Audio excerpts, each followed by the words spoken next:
Hello student, ये lecture जो है वो हेलो एल्केन और हेलो एरीन का लेक्चर नंबर 3 है, जिसमें हम आज पढ़ने वाले हैं हेलो एल्केन के निर्माण की विधियां। दो विधि आज पढ़ेंगे इस लेक्चर में। पहला जो पढ़ेंगे वो एल्केन से पढ़ेंगे, दूसरा जो हम पढ़ेंगे वो एल्कीन से पढ़ेंगे।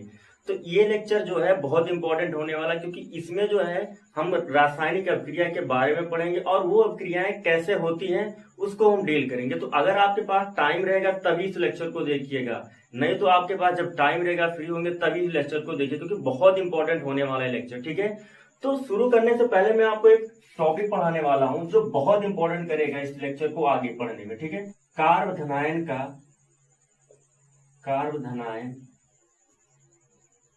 का स्थायित्व।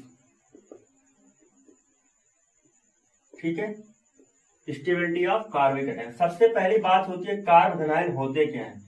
तो कार्ब का मतलब होता है क्या, कार्ब का मतलब होता है कार्बन। ठीक है, ये क्या होता है, कार्बन। धनायन का मतलब होता है पॉजिटिव चार्ज, आपको पता है। तो कहने का मतलब जब कार्बन पर क्या हो, धन आवेश होता है, तो उसको हम क्या नाम देते हैं, कार्बधनायन देते हैं। समझ में आ रही बात ना।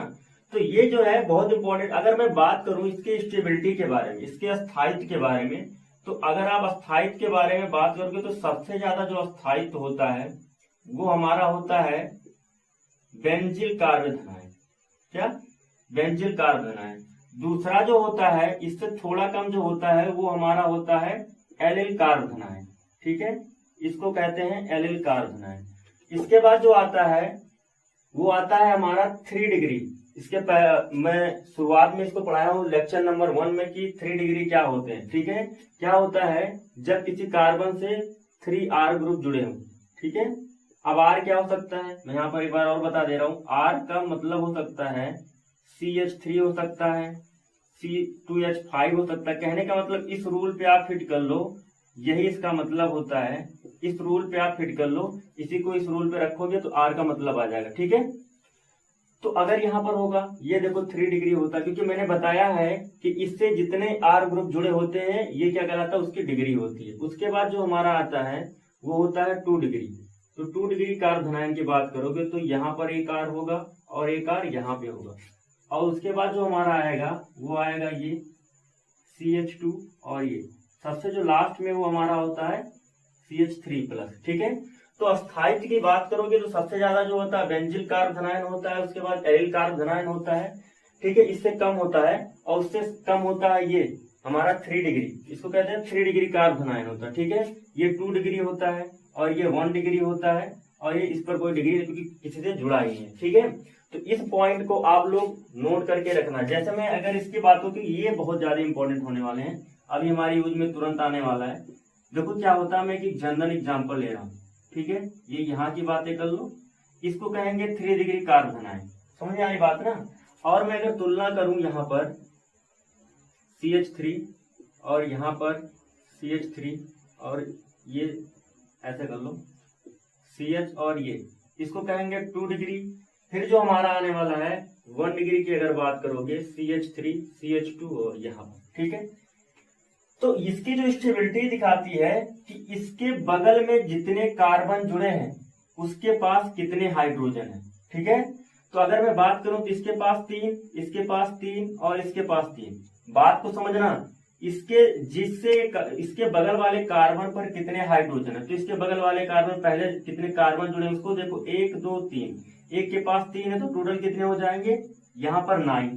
समझ में आ रही बात ना।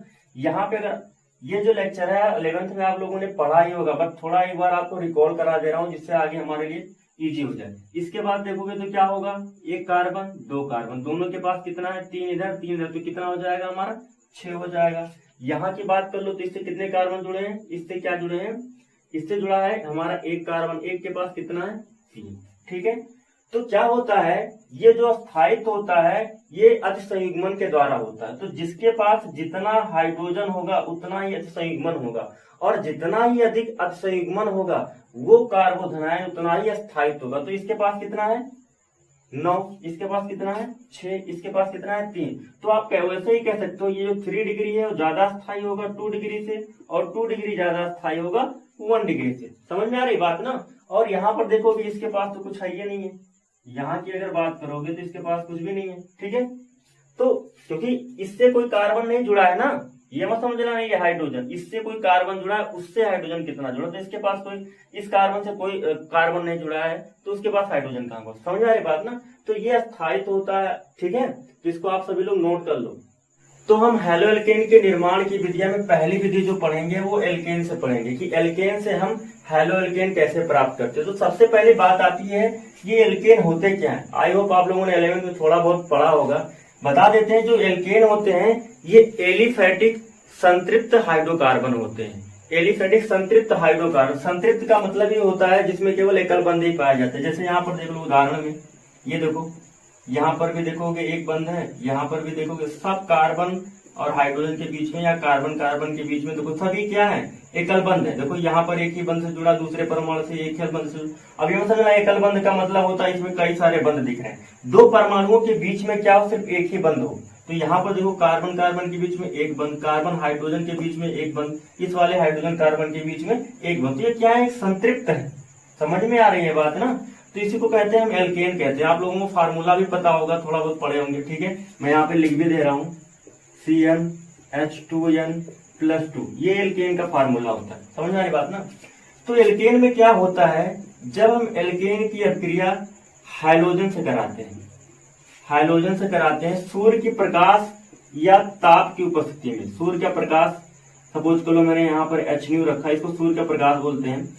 या आप इसको गर्म करते हो, ठीक है, बहुत तेज क्या करते हो, इसको हीट करते हो, तो जो हमारा बन के आता है वो ये बन के आता है, RX आएगा, साथ में जो निकलेगा वो HX। अब ये सब कैसे हुआ मैं बताऊंगा, समझ आए बात ना। अब यहाँ पर जो है R बराबर, अभी फिर बता दे रहा हूँ कई बार, ये देखो CH3 हो सकता है, C2H5 हो सकता है, ऐसे हो सकते हैं। और जो X = हो सकता है वो हमारा क्या हो सकता है, यहाँ की बात करोगे, अभी याद रखना यहाँ पर, यहाँ की बात करोगे Cl2 हो सकता है, या आपका Br2 हो सकता है। समझ में आ रही बात ना। तो इसको हम उदाहरण के तौर पर देखते हैं कि कैसे क्या होता है। तो देखो होता क्या है, सपोज कर लो हमने क्या ले लिया, यहाँ पर मेथेन ले लिया, ठीक है। ये देखो ये क्या है, ये मेथेन है।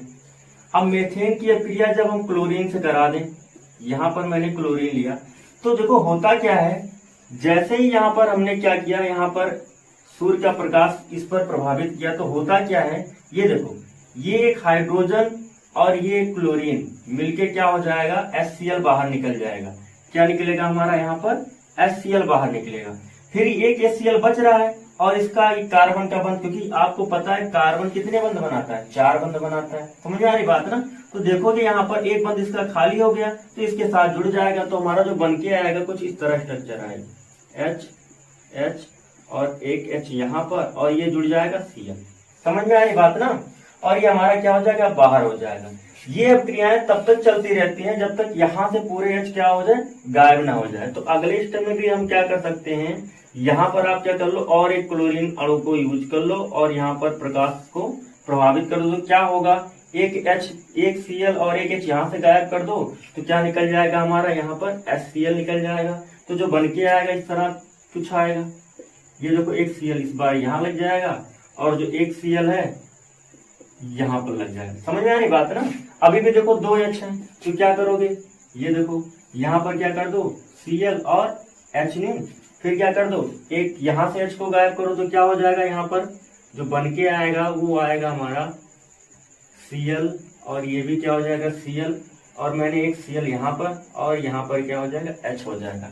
अभी भी देखो एक है, तो क्या कर दो, ये देखो यहाँ पर मैं क्या कर दे रहा हूँ, एक बार फिर Cl2 और HNu, ठीक है, क्या हो जाएगा हमारा HNu हो जाएगा। तो फिर क्या निकलेगा, एक HCl निकलेगा इस बार से, क्योंकि यहाँ से क्या होगा, एक Cl और एक, फिर यही प्रोसेस ये होगा।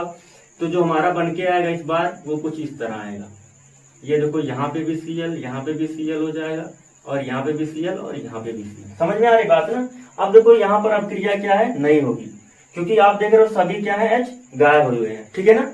तो ये अभिक्रिया थी जो हमारा मेथेन है। मेथेन से जब हम क्लोरीन की अभिक्रिया कराते हैं तो क्या होता है, ये क्या है, क्योंकि ये प्रोसेस जो होता है रुकता नहीं है।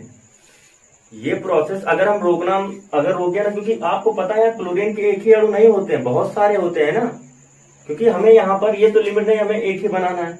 तो हमने बहुत सारे अगर क्लोरीन के अणु लिए हैं तो यहाँ बहुत सारे मेथेन होंगे। तो ये अभिक्रियाएं चलती रहेंगी जब तक यहाँ से क्या हो, पूरा H खत्म ना हो जाए। समझ में आ रही बात ना। तो इसको आप लोग नोट कर लो जो हमने मेथेन से देखा, ठीक है। ओके, अब अगर मैं बात करूं यहां पर एथेन की बात कर लेता हूं, CH3 है और CH3 है, तो होगा क्या, यहां पर भी वही प्रोसेस होगा। यहां पर क्या है, Cl2 ले लो, Cl2 ले लो तो क्या होगा, एक H यहां से निकाल दो। चलो इसको मैं ओपन कर दे रहा हूं, समझने में आपको आसानी होगा। ये देखो ये, ठीक है, इसको नहीं कर रहा हूं। तो क्या होगा, इस बार भी यहां से एक निकलेगा और जो हमारा बन के आएगा वो क्या आएगा, यहां पर आपको HNu, ठीक है। तो क्या निकलेगा, यहां से HCl निकलेगा, ठीक है। क्या निकलेगा, HCl निकलेगा। जो बन के आएगा वो हमारा आएगा CH3 CH और एक H यहां पर, और ये हो जाएगा Cl, या इसको संक्षिप्त रूप में भी ले सकते हो, CH3 CH2 और ये हो जाएगा हमारा क्या, Cl हो जाएगा। समझ में आ रही बात ना। और भी आप एग्जांपल देख सकते हो, जैसे हमारा है CH3 CH2 और ये क्या हो जाएगा CH3, ठीक है। समझ में आ रही बात ना। तो यहाँ पे क्या होगा, प्रोसेस वही होगा, सेम कंडीशन का प्रोसेस और लगा सकते हैं यहाँ पर। अगर मैं Cl2 यहाँ पर यूज करता हूँ, ठीक है, अगर हम Cl2 यहाँ पर यूज करते हैं तो इस केस में थोड़ा याद रखना, यहाँ पर तो 1 डिग्री, यहाँ पर आप पॉसिबिलिटी देखो यहाँ पर लगेगा तो कुछ ऐसा प्रोडक्ट बन के आएगा। अभी आगे मैं बताऊंगा कि ऐसा क्यों आता है। ये देखो यहाँ पर लगेगा और जो हमारा बन के आएगा कुछ इस तरह का प्रोडक्ट बन के आएगा, ठीक है। तो आप इसको सब नोट कर लो। तो जो हमारा अगला है वो क्या है, अगर हमने क्या किया है, मेथेन की अभिक्रिया हमने किससे करा दी है, आयोडीन से करा दी है। तो जब मेथेन की अभिक्रिया आयोडीन से कराते हैं तो देखो होता क्या है, यहाँ पर हमारा जो बन के आता है CH3 और यहाँ पर I प्लस में क्या हो जाएगा, हमारा HI बन के आता है। देखो क्या है, ये जो अभिक्रिया होती है ये उत्क्रमणीय अभिक्रिया होती है। उत्क्रमणीय अभिक्रिया का मतलब क्या होता है, वह अभिक्रियाएं जो दोनों दिशाओं में चलती हैं। कहने का मतलब इससे अभिक्रिया किया, ये बन गया, फिर ये टूट के इधर बन जाएगा। क्योंकि देखो क्या है, मैंने इससे पहले वाले लेक्चर में, अगर आप नहीं देखे हो तो लेक्चर जाके देख सकते हो, मैंने इससे पहले वाले लेक्चर में बताया है कि जो कार्बन और आयोडीन के बीच का बंध होता है वो बहुत ही कमजोर होता है। यानी जो C और I के बीच का बंध होता है बहुत कमजोर होता है, बहुत जल्दी टूट जाता है। जितना जल्दी टूट जाएगा फिर ये बन के यही बना लेगा। समझ में आ रही बात ना। लेकिन अगर हमारा जिद नहीं, हमको यही बनाना है, तो इसके लिए आपको क्या करना है, क्योंकि ये क्या करेगा, ये इसको इसमें परिवर्तित करने में हेल्प करता है। तो अगर मैं इसको खत्म कर दूं किसी तरीके से, इसको मैं खत्म कर दूं तो क्या हो जाएगा, यही बन जाएगा, तो ये फिर इसमें नहीं जाएगा, ठीक है। तो इसको करने के लिए हम क्या करते हैं, HI की जो अभिक्रिया होती है एक ऑक्सीकारक के साथ करा देते हैं।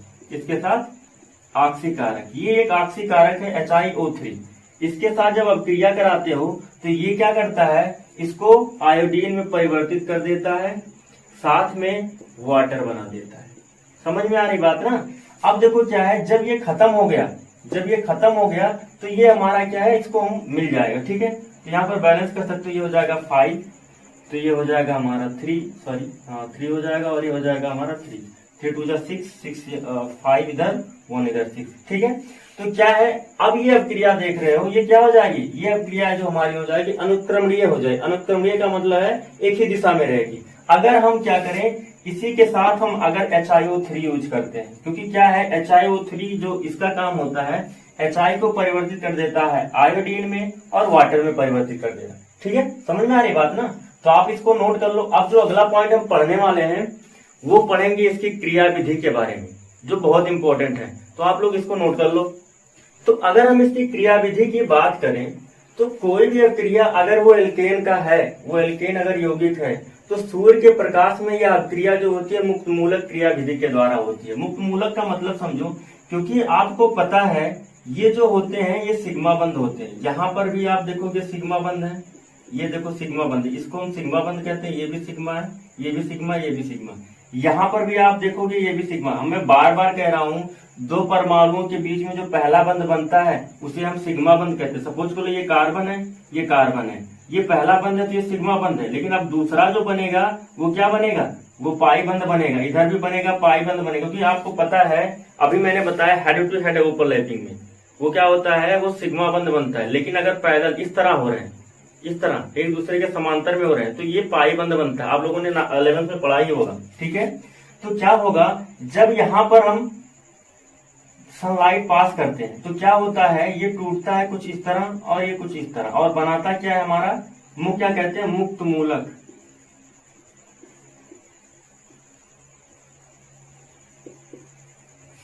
समझ आ रही बात ना।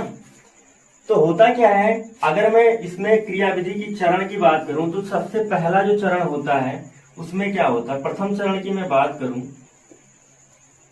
प्रथम चरण, तो देखो इसमें क्या होता है, प्रथम चरण में क्या होगा, पहले मुक्त मूलक बनेगा तो होगा क्या, ये देखो ये क्लोरीन है, ठीक है। यहां पर क्या होगा, यहां पर प्रकाश की ऊर्जा आएगी h न्यू, ठीक है। ये क्या होगा, जैसे ही आएगा एक इलेक्ट्रॉन इधर जाएगा और एक इलेक्ट्रॉन इधर जाएगा। ये देखो साइन बहुत इंपॉर्टेंट बात है। अगर आपको कहीं ऐसा साइन दिख रहा है इस तरह तो समझ लेना एक इलेक्ट्रॉन, अगर आपको कहीं ऐसा साइन दिख रहा है तो समझ लेना यहाँ पर 2 इलेक्ट्रॉन एक परमाणु के पास जा रहा है। तो यहाँ पर इस तरह का साइन मतलब एक परमाणु के पास एक इलेक्ट्रॉन जा रहा है, ठीक है। तो देखो ये क्या है, आपको पता है जो सिग्मा बंध होते हैं उसमें कितने इलेक्ट्रॉन होते हैं, 2, तो एक इसके पास जाएगा एक इसके पास जाएगा, ठीक है। तो होगा क्या, यहाँ पर जो हमारा बन के आएगा वो आएगा 2Cl, और इसी को हम क्या कहते हैं, मुक्त मूलक। जिसके पास एक फ्री इलेक्ट्रॉन होता है, एक मुक्त इलेक्ट्रॉन होता है, उसको हम क्या कहते हैं, मुक्त मूलक कहते हैं। समझ आ रही बात ना। तो इसी को हम क्या बोलेंगे, मुक्त मूलक, ठीक है। ये तो था हमारा पहला चरण। अगर मैं बात करूं इसके द्वितीय चरण की, इसके द्वितीय चरण की मैं बात करूं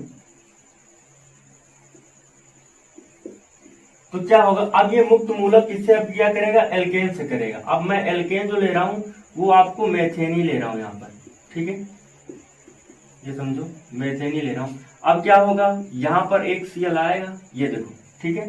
ये क्या करेगा, इस H के साथ जुड़ेगा। तो जुड़ने के लिए क्या करेगा, देखो एक इलेक्ट्रॉन इसका और एक इलेक्ट्रॉन इस H का।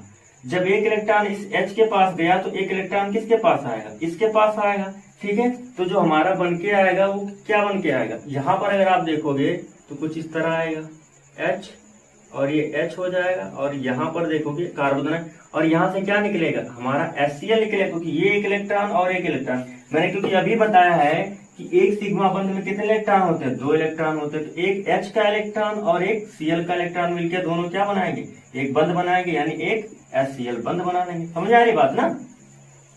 तो यहाँ पर जो बन गया, अब देखो यहाँ पर कार्बन का मुक्त मूलक बन गया। समझ में आ रही बात ना। अब देखो ये जो है रेडिकली कार्बन पर आ गया।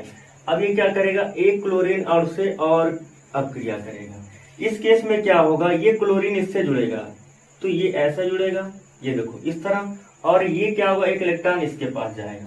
तो जो हमारा बन के आने वाला है वो देखो क्या बनेगा, ये H, ये यहाँ पर H हो जाएगा और एक H यहाँ पर, और इनके बीच में एक बंध बन जाएगा और एक मुक्त मूलक और तैयार हो जाएगा, ठीक है।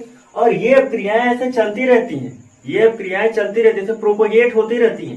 समझ में आ रही बात ना। जब तक आप इसको टर्मिनेट ना कर दो, मतलब इसको खत्म ना कर दो। तो तृतीय स्टेप में क्या करेंगे, हम इसको टर्मिनेट कर देंगे, यानी इसको समाप्त करेंगे। तो क्या होगा, यहाँ पर अगर मैं बात करूं तो इस केस में क्या होगा, पहले क्लोरीन क्या करेगा, एक क्लोरीन मुक्त मूलक क्या करेगा, दूसरे क्लोरीन मुक्त मूलक के साथ जुड़ेगा। ये देखो ऐसे कुछ जुड़ेगा ना, ये देखो, तो क्या बनाएगा हमारा, ये देखो ये Cl बना लेगा, ये Cl बना लेगा। समझ में आ रही बात ना। इसी तरह अगर मैं बात करूं तो फिर दूसरे स्टेप में क्या होगा, ये देखो CH3 का एक मुक्त मूलक हो जाएगा, और प्लस में यहाँ भी CH3 का एक मुक्त मूलक हो जाएगा।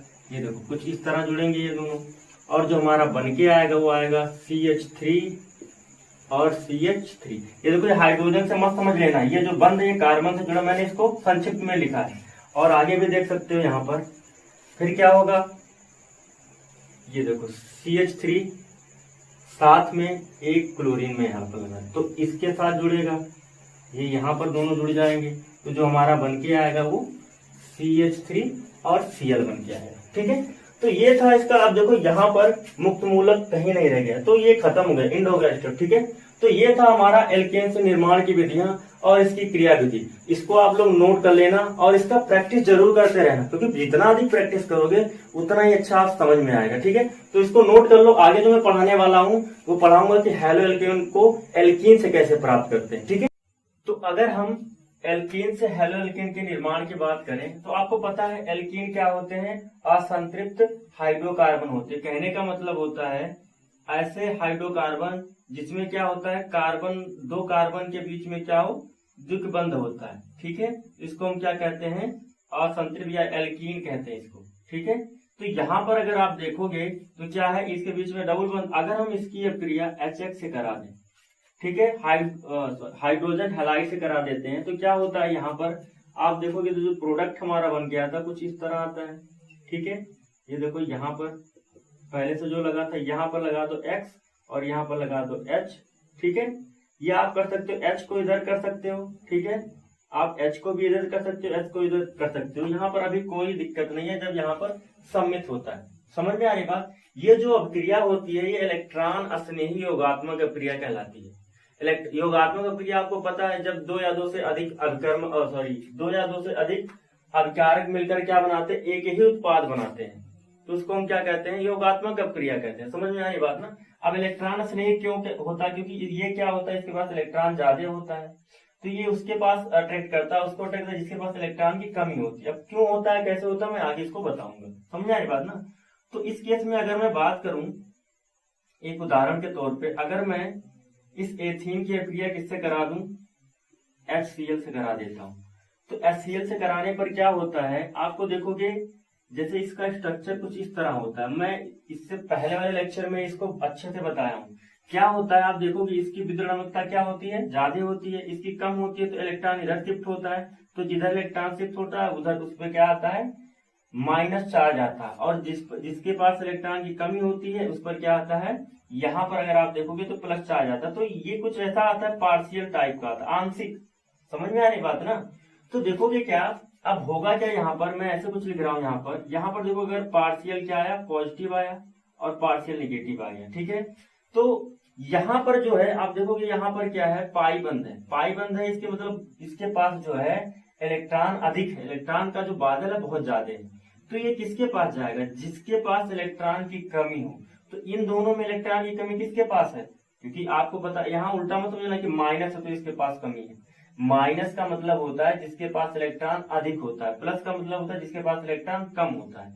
तो ये इसके पास इलेक्ट्रॉन ज्यादा है तो किसके पास इन दोनों में से जाएगा, वो जाएगा इसको पकड़ेगा। ठीक है, इसको पकड़ेगा तो हमारा जो बन के आएगा कुछ इस तरह आएगा, CH2 और देखो यहाँ पर CH आएगा, और यहाँ किसको पकड़ा है, H को पकड़ा है। तो अभी जो सम्मित है तो कहीं भी जोड़ सकते हो, सपोज कर लो मैं इसी के साथ जोड़ दिया H को, तो H को जोड़ दिया, तो ये क्या किया है, इसको पकड़ा है, तो ये बाहर गया है। तो मैं इसको अगर ओपन करके यहाँ पर ऐसे बता दूं, देखो क्या होता है जब ये इसको पकड़ता है, तो ये देखो, ये अभी मैंने साइन बताया, अब देखो ये देखो साइन, यहाँ पर 2 इलेक्ट्रॉन गया है। ठीक है, तो क्या होगा यहाँ पर, अगर आप यहाँ की बात करोगे तो यहाँ निकला माइनस। ठीक है, अब इसके पास इस एक माइनस में 2 इलेक्ट्रॉन है, ऐसा समझना। ठीक है, तो ये इसको पकड़ेगा, तो यहाँ का है, इससे एक बंध बन जाएगा, तो यहाँ पर देखो एक बंध खाली है, तो यहाँ पर क्या आ गया, धनावेश आ गया। अब इसी को हम क्या नाम देंगे, कार्बोधनायन। शुरुआत में मैंने इसको बताया था ना, तो ये हो गया हमारा कार्बोधनायन। अब देखो क्या है, इसके पास इलेक्ट्रॉन की कमी हो गई क्योंकि इस पर धनावेश आ गया, तो इसको क्या कौन सा अटैक करेगा, ये देखो क्लोरीन, तो ये क्या कर लेगा, ये देखो ये क्लोरीन जो है इसको अटैक करेगा इस पर, तो जो हमारा प्रोडक्ट बन के आएगा वो क्या आएगा, CH3 आएगा और CH2 और ये हमारा हो जाएगा Cl हो जाएगा। समझ में आ रही बात ना। तो कुछ इस तरह का प्रोसेस होता है जो हमारा बन के आ जाता है, वो क्या है, उसको हम कहते हैं एथाइल क्लोराइड कहते हैं। ठीक है, समझ में आ रही बात ना। इसी तरह और एग्जांपल ले सकते हो आप, जैसे CH2, यहाँ पर CH3 और देखो CH3। ठीक है, अगर मैं इसकी अभिक्रिया HBr से करा देता हूं तो वही केस यहाँ पर भी होता है, यहाँ पर भी आएगा प्लस और यहाँ पर आएगा माइनस। ठीक है, तो उसी तरह ये भी अभिक्रिया होगा, तो क्या होगा, देखो इसमें और इसमें कोई अंतर नहीं है, तो आप समझना कुछ इसी तरह क्रिया है। तो क्या होगा, देखो यहाँ पर जो है कार्बन, यहाँ पर जो देख रहे हो ये क्या है, सम्मित। सम्मित का मतलब क्या है, अगर मैं इसको 20 से काटूं तो दोनों क्या है, समान भाग में विभाजित हो जाते हैं। ठीक है, तो इस केस में आप कहीं भी हाइड्रोजन को जोड़ दो और कहीं ब्रोमीन को जोड़ दो, कोई प्रॉब्लम नहीं होने वाली है। तो किसी के साथ आप जोड़ सकते हो। तो चलो मैं इसके साथ इस बार जोड़ दे रहा हूं, इसके साथ जोड़ दे रहा हूं, सॉरी यहाँ पर ये हटा देना, ये H रहेगा। ठीक है, यहाँ पर रहेगा। तो इसके साथ आप जोड़ दो किसको, ब्रोमीन को, और यहाँ पर क्या कर दो, इसके साथ जोड़ दो H को और यहाँ पर रख दो CH3। समझ में आ रही बात ना। तो ये जो हमारा जो है इस तरह का भी एडमिशन, आप इसको यहाँ भी रख सकते हो। ठीक है, नाम अगर लिखना चाहो तो लिख सकते हो। क्या होगा यहाँ पर 1 2 3 4, समझ में आ रही बात। तो क्या हो जाएगा, ये नाम इसका हो जाएगा 2 ब्रोमो। शुरुआत में मैंने थोड़ा बहुत पढ़ाया है इसको। 2 ब्रोमो क्या होता है, कितने कार्बन की चेन है, 4। 4 के लिए हम क्या कहते हैं, ब्यूट। और क्या है ये, एन, क्योंकि ये एल्केन है, सिंगल बॉन्ड सभी है, सभी में क्या है, एकल बंध है, तो इसके लिए एन यूज करते हैं। 2 ब्रोमो ब्यूटेन हो जाएगा। ठीक है, तो आप लोग इसको नोट कर लो। ओके,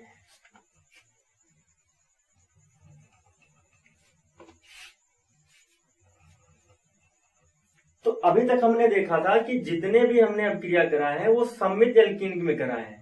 अगर कहीं आपको ऐसा एल्कीन दिख जाए, इस तरह का अगर आपको एल्कीन दिख जाए, ये देखो, अगर इस तरह का एल्कीन, इसको कहते हैं असम्मित एल्कीन। असम्मित का मतलब अगर मैं इसको 2 भागों में तोड़ता हूं तो दोनों क्या है, दोनों समान भाग में विभाजित नहीं होते, क्योंकि देखोगे ये अलग है और ये अलग है। समझ आ रही बात ना। तो इसको हम क्या नाम देते हैं, असम्मित कहते हैं। ठीक है, तो इस केस में क्या होता है, अगर हम इसकी अभिक्रिया सपोज कर लो यहाँ पर HCl से कराते हैं, तो अब यहाँ पर बात आती, यहाँ पर ऐसे नहीं कि कहीं पर भी जोड़ दो। सपोज करो मैंने यहाँ पर H जोड़ दिया, यहाँ पर Cl, या यहाँ पर Cl जोड़ दिया और यहाँ पर H, ऐसे नहीं जोड़ सकते हो।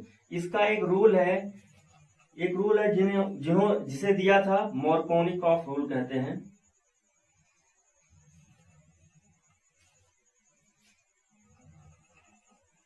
तो इसका एक रूल है, उसको हम कहते हैं मार्कोनिकॉफ रूल। क्या कहते हैं, मार्कोनिक कॉफ रूल यानी नियम। क्या कहते हैं, मार्कोनिकॉफ रूल यानी नियम। इनका कहना क्या था, इनका कहना था कि जब कभी आपको असम्मित एल्कीन हो और उससे अगर हम HCl या कोई भी HX की अभिक्रिया कराते हैं, तो उस केस में क्या होगा, उस केस में हैलोजन, यहाँ पर अगर मैं क्लोरीन है तो हैलोजन की बात करो, तो उस केस में हैलोजन उस कार्बन से जुड़ता है जिसमें क्या हो, हाइड्रोजन की संख्या कम हो। एक बार और समझो, क्या होता है, अगर आपको कहीं असम्मित एल्कीन दिख रहा है तो उस केस में जो हमारा HX होता है उसमें जो X हमारा होता है उस कार्बन से जुड़ता है जहां पर उसके पास हाइड्रोजन की संख्या क्या हो, कम हो। तो यहाँ पर देखोगे हाइड्रोजन की संख्या क्या है और यहाँ पर ज्यादा है। तो इस केस में क्या होगा, मार्कोनिकॉफ रूल के अकॉर्डिंग क्या होगा, ये जो क्लोरीन है वो इसके साथ जुड़ेगा। अभी आप ऐसा समझो, अभी और रूल इसके बारे में बताऊंगा कि होता क्या। सिंपल सा रूल है, बहुत आसान है, समझ जाओगे, बट ऐसे अभी आप नोट कर लो। ठीक है, ये क्या हो जाएगा हमारा, इसके साथ देखो, तो इसके साथ आप Cl जोड़ोगे तो इसके साथ क्या जोड़ोगे, आप H जोड़ोगे। तो ये तो हमारे मार्कोनिक साहब ने कहा था, ये तो इनका रूल था। लेकिन अगर आप सिंपल वे में देखोगे तो होता क्या है, क्योंकि आप यहाँ पर देखो पॉसिबिलिटी तो 2 प्रोडक्ट की है ना, एक तो ये है और दूसरा जो हमारा बन सकता है वो क्या हो सकता है, वो ये हो सकता है ना RCH, और ये हो जाएगा हमारा CH, और यहाँ पर कर सकते हो Cl, और यहाँ पर कर सकते हो H। समझ में आ रही है ना। बनने का दोनों बन सकता है, ये भी बन सकता है, ये भी बन सकता है। आप देखोगे, अब देखो यहाँ याद ध्यान देना, ये क्या है 1 डिग्री है, क्योंकि इससे जुड़ा हुआ कार्बन देखो यहाँ पर जिससे क्रियात्मक समूह जुड़ा उस वाले कार्बन से ये देखो एक ही कार्बन जुड़ा है ना, तो ये क्या हो गया 1 डिग्री। इसकी बात करोगे तो ये किधर, क्योंकि आपको पता है जो R होता है ये कुछ इस तरह हो सकता है, अगर मैं यहाँ पर रखूं कुछ इस तरह होगा। ठीक है, तो या इस पर क्या होगा, इससे एक कार्बन इधर और एक कार्बन इधर, तो ये कितना डिग्री हो जाएगा, ये हमारा 2 डिग्री हो जाएगा। ठीक है, समझ में आ रही बात ना। तो अभी आप इतना समझो कि ये क्यों होता, तो ये ऐसा बनता है क्योंकि 2 डिग्री है। तो रीजन इसका क्या है, आप यहाँ देखो, मैं एक उदाहरण के तौर पे आपको बताता हूँ। सपोज कर लो हमने ये ले लिया, ठीक है, कुछ ऐसा हमने ले लिया यहाँ पर CH2, समझ में आ रही बात ना। अगर मैंने इसको, इसकी अब क्रिया मैंने HCl से करा दी, ठीक है, तो सबसे पहला जो स्टेप मैंने बताया था, इससे पहले वाला आप देखो क्या करेगा, इसको पकड़ेगा, क्योंकि यहाँ पर क्या होता है प्लस, यहाँ पर होता है माइनस। तो जैसे ही इसको पकड़ेगा वो हमारा क्या होगा, यहाँ पर ये Cl बाहर होगा, ठीक है, Cl बाहर होगा तो क्या बनेगा हमारा, ये ध्यान देने वाली बात है। ये देखो यहाँ पर जो बन के आएगा वो हमारा बन के आएगा, देखो जब ये क्या हो, इसको पकड़ेगा, तो अगर मैं इस H को क्या करूं, इसके साथ जोड़ता हूं, तो यहाँ पर धनावेश, एक देखो यहाँ पर धनावेश, ठीक है।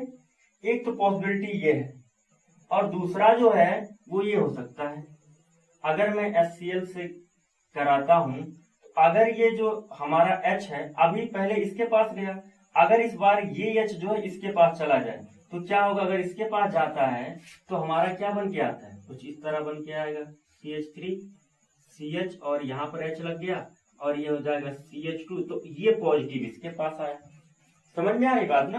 तो ये पॉजिटिव इसके पास आया, तो आप देखो कि कौन सा कार्बोधनायन सबसे ज्यादा स्थायी है। तो आपको पता है ये कितने डिग्री है, ये 2 डिग्री है, और ये कितने डिग्री है, आप अगर इसकी बात करोगे तो यहाँ देखोगे ये क्या है 1 डिग्री है, क्योंकि इससे एक ही कार्बन जुड़ा, लेकिन इस वाले से 2 कार्बन जुड़ा है। तो शुरुआत में ही मैंने बताया था, इसीलिए बोला था कि लेक्चर को पूरा ही देखना तभी समझ में आएगा, क्योंकि बहुत इंपॉर्टेंट। तो देखोगे यहाँ पर ये 2 डिग्री है, तो 2 डिग्री कार्बोधनायन ज्यादा स्थायी होता है 1 डिग्री की तुलना में। तो अब ये जो यहाँ पर देख रहे हो, ये यहाँ से क्या निकला है, यहाँ से जो Cl घूम रहा है यहाँ पर, सपोज करो मैं यहाँ Cl लिख रहा हूँ माइनस, तो इस केस में इसके पास जाएगा और इस केस में इसके पास जाएगा। तो आपको पता है कहां पर, क्योंकि पॉजिटिव यहाँ पर है तो इसके पास आएगा, तो ये ज्यादा स्थायी बनेगा इसकी तुलना में, समझ में आ रही बात ना।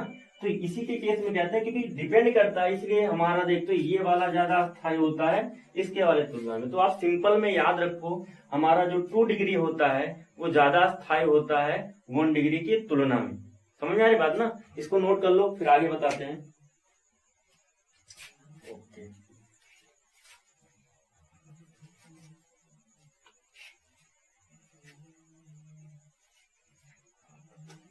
चलो मैं एग्जाम्पल से अच्छे से डील करता हूँ। CH3 है, CH2 है, CH है और CH, समझ में आई बात ना। अगर मैं इसकी क्रिया किससे करा देता हूँ, HBr से करा देता हूँ, तो क्या होगा यहाँ पर आप देखोगे तो अब क्रिया में क्या होगा, ये मेन इंपॉर्टेंट बात है। अभी मैं क्या कर रहा हूँ, सपोज कर लो इसको तोड़ रहा हूँ, क्योंकि तोड़कर बताऊंगा तो ज्यादा समझ में आने वाला है। तो कुछ ऐसा आप कर लो, ये देखो, ठीक है।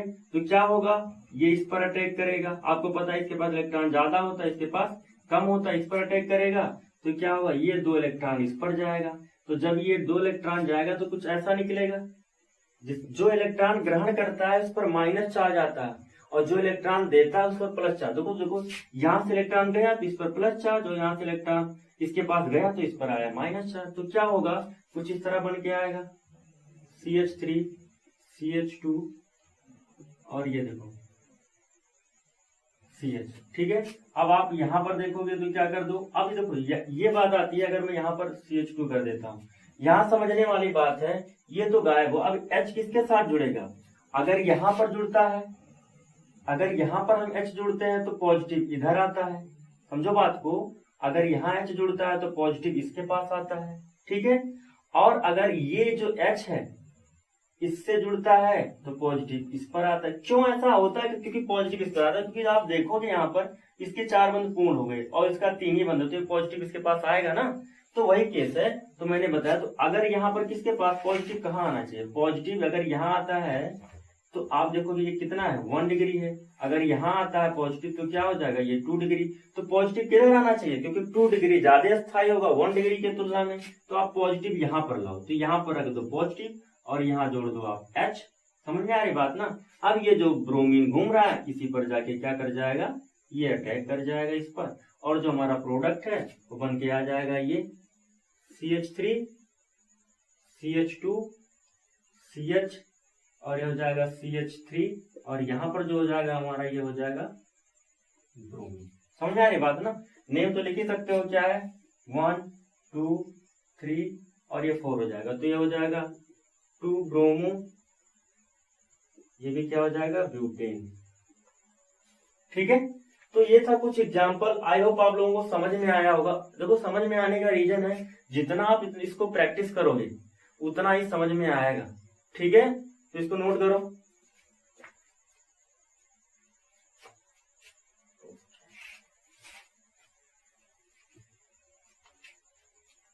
अगला जो हम पढ़ने वाले हैं, अगर कहीं आपको इस तरह दे दिया जाए, यही चीज अगर आपको इस तरह दे दिया जाए, ठीक है, चलो मैं एग्जांपल ले रहा हूं सीधा, CH3 और ये देखो, और यहां पर कोई हमने क्या रख दिया, परऑक्साइड रख दिया।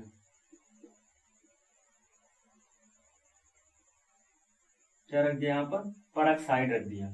अब जो प्रोडक्ट बनेगा वो कौन सा बनेगा, तो याद रखना, अगर हम एल्कीन की असंतृप्त में क्या है, ये असंतृप्त में असम्मित एल्कीन है, अगर उसकी अभिक्रिया हम HBr से कराते हैं परऑक्साइड की उपस्थिति में, तो हमेशा जो होगा वो ब्रोमीन उससे लगेगा जिस कार्बन के पास हाइड्रोजन की संख्या अधिक होती है। फिर से समझो, अगर असम्मित एल्कीन है, अगर उसकी अभिक्रिया HBr से कराते हैं परऑक्साइड की उपस्थिति में, तो उस केस में क्या होता है, वो ब्रोमीन उससे लगता है जिसके पास क्या हो, हाइड्रोजन की संख्या अधिक होती हो। तो इस कार्बन के पास क्या है, हाइड्रोजन की संख्या अधिक होती है। ठीक है, तो ऐसा क्यों होता है अभी मैं क्रिया विधि के द्वारा समझेंगे, अभी आप इसको नोट करो। तो ये क्या हो जाएगा, CH3 CH, तो यहाँ लग जाएगा H और यहाँ हो जाएगा CH2 और ये हो जाएगा ब्रोमीन। ठीक है, तो क्या हो जाएगा हमारा 1 ब्रोमो प्रोपेन। समझ में आ रही बात ना। परऑक्साइड क्या होता है, आपको देखो कहीं भी आपको अगर इस तरह ऑक्सीजन दिख जाए इस तरह, तो आप समझ लेना परऑक्साइड है। इसमें क्या होता है, एक ऑक्सीजन दो ऑक्सीजन के बीच में एक बंद हो जाता है। यहाँ पर R रख सकते हो या R रख सकते हो, आप कोई भी रख सकते हो, जैसे फेनिल रख सकते हो। ठीक है, इस तरह भी आता है ये। ठीक है, इस तरह भी होता है, तो ये फेनिल होता है। समझ आ रही बात ना। तो परऑक्साइड के प्रेजेंस में हमेशा याद रखना, आपको कहीं अगर असम्मित एल्कीन है और हमने HBr से रिएक्शन किया परऑक्साइड के प्रेजेंस में, तो हमेशा 1 डिग्री बनेगा। ठीक है, समझ में आ रही बात। तो ऐसा होता क्यों, ये इंपॉर्टेंट बात आती है कि ऐसा होता क्यों है, तो उसी को हम बताने वाले हैं कि ऐसा क्यों होता है। ठीक है, तो अगर हम क्रिया विधि की बात करें, यहां पर अगर हम क्रिया विधि की बात करते हैं, तो अगर हम क्रिया विधि की बात करें, क्रिया विधि तो होता क्या, अगर मैं प्रथम चरण में देखोगे आप, क्या होगा, प्रथम चरण, इसमें क्या होता है, परऑक्साइड में क्या होता है, सम विभाजन होता है, होमोलिटिक फिशन होता है। इसमें क्या होता है, एक इलेक्ट्रॉन यहाँ पर जाता है, एक इलेक्ट्रॉन यहाँ पर जाता है, और जो हमारा बन के आता है वो आता है 2RO रेडिकल, यहाँ पर मुक्त मूलक बन के आता है।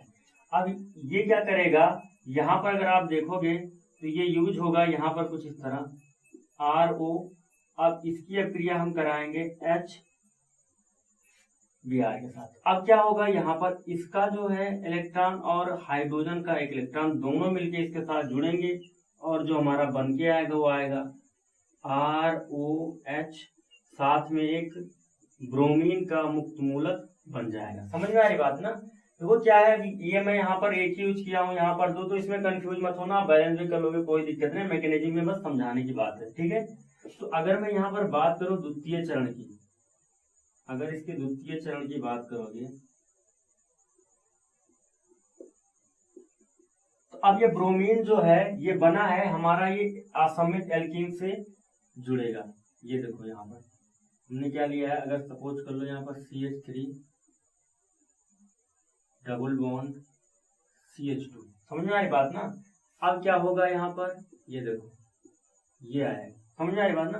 ये देखो यहाँ पर, यहाँ समझने वाली बात है।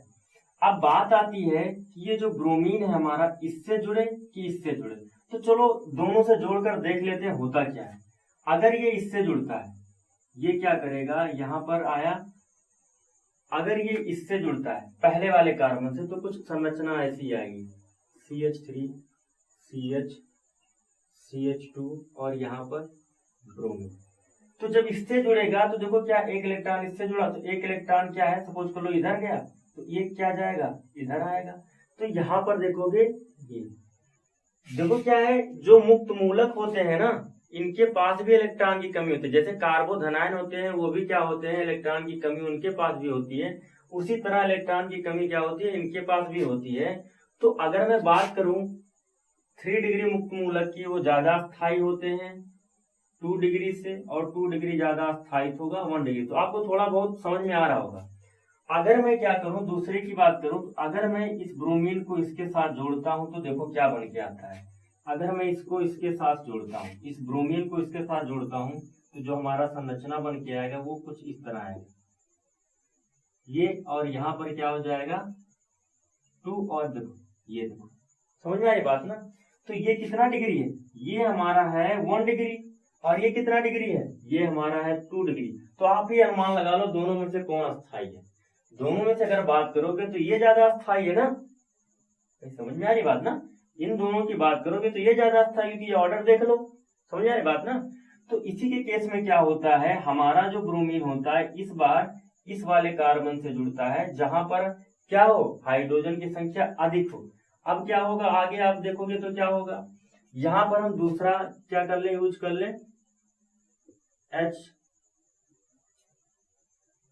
H गया, ठीक है।